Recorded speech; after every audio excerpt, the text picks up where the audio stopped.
বিশ্বে অনেক রহস্যময় জায়গা আছে, কিন্তু ইতালির সিসিলিতে এমন একটি জায়গা রয়েছে যেখানে হাজার হাজার মৃতদেহ শত শত বছর ধরে অদ্ভুতভাবে সংরক্ষিত রয়েছে। একে বলা হয় ক্যাপুচিন ক্যাটাকম্বস অফ পালমেরো। এখানে প্রবেশ করলে মনে হয় যেন আপনি সময়ের স্রোত পার হয়ে মৃতদের রাজ্যে চলে গেছেন। কেউ বলে এটি ধর্মীয় বিষয়, কেউ বলে অজানা কোনো বৈজ্ঞানিক রহস্য। আজকে চলুন জেনে নেই ক্যাপুচিন ক্যাটাকম্বসের ভয়ঙ্কর ইতিহাস। ১৬০০ শতকের দিকে পালামোর ক্যাপুচিন মঠের সন্ন্যাসীরা তাদের মৃত সহকর্মীদের দেহেও বিশেষ কৌশলে সংরক্ষণ করতে শুরু করে। শুরুতে তারা শুধু সন্ন্যাসীদেরই মমি বানাতো, কিন্তু পরে শহরের ধনী মানুষ, অভিজাত পরিবার, এমনকি সাধারণ মানুষরাও এখানে স্থান পেতে চাইত। ধীরে ধীরে এখানে জমা হয় প্রায় ৮,০০০ মমি ও ১২৫২টি মৃতদেহ। ভূগর্ভস্থ এই গ্যালারিগুলোতে পুরুষ, নারী, শিশু সবাই আলাদা আলাদা করিডরে রাখা হয়েছে। কেউ বসা অবস্থায়, কেউ শোয়া অবস্থায়, আবার অনেক মমি প্রায় জীবন্ত মানুষের মতো অক্ষত।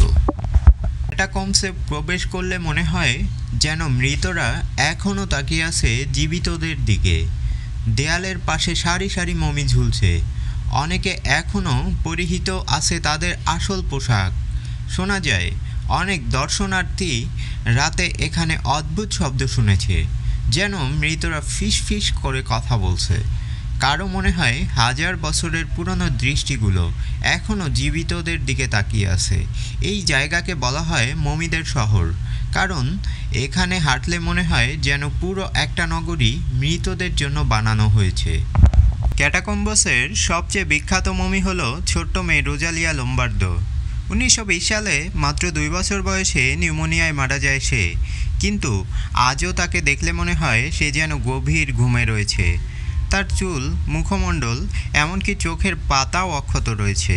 এজন্য তাকে বলা হয় sleeping beauty of the catacombs.